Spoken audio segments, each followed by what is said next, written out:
प्रधानमंत्री नरेंद्र मोदी ने आज मन की बात के 119वें एपिसोड में देशवासियों को संबोधित करते हुए मोटापे को लेकर चिंता जाहिर की और इससे निपटने के लिए आसान तरीका भी बताया। उन्होंने कहा कि भारत में मोटापा एक गंभीर समस्या बन चुकी है। इसे कम करने के लिए सबसे पहले हमें खाद्य तेलों की खपत में 10% की कमी करनी चाहिए। पीएम मोदी ने कहा कि मोटापे को कम करने के लिए सबसे ज्यादा तेल को कम इस्तेमाल करने पर जोर दिया जाए। उन्होंने तेल को मोटापे की सबसे बड़ी वजह बताया, इसलिए उन्होंने कहा कि सबसे पहले हर महीने अपने भोजन में 10% तेल की कटौती कीजिए। अगर आप धीरे धीरे इन चीजों में कटौती करेंगे तो वजन घटेगा। वहीं प्रधानमंत्री नरेंद्र मोदी ने कहा कि खाने में ऐसी चीजों का प्रयोग मत कीजिए जिससे मोटापा बढ़े। तो वहीं इसको लेकर केंद्रीय मंत्री गजेंद्र सिंह शेखावत ने क्या कहा, ये भी सुनिए।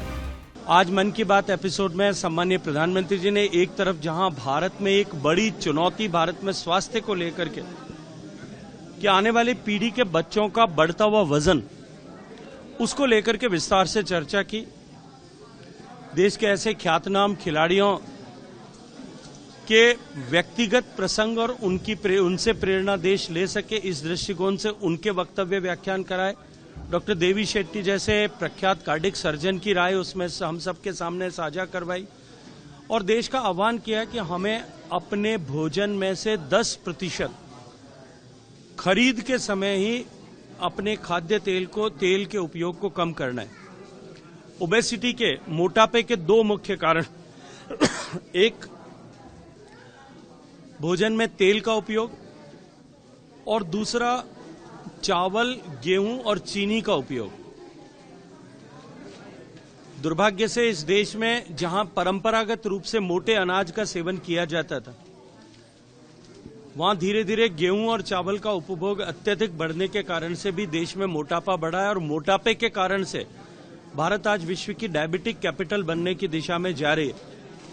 ऐसी परिस्थिति में देश का मार्गदर्शन करते हुए, आह्वान करते हुए उन्होंने हम अपने आपको फिट कैसे रखें, फिट इंडिया मूवमेंट की बात की है। गेहूं चावल की निर्भरता को कम करने के लिए देश में मिलेट के उपयोग पर एक बड़ी मुहिम प्रारंभ की है।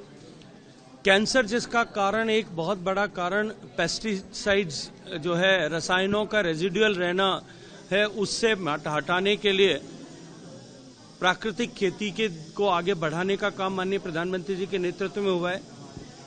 तो देश के ओवरऑल स्वास्थ्य की चिंता करने के साथ साथ में हमारे देश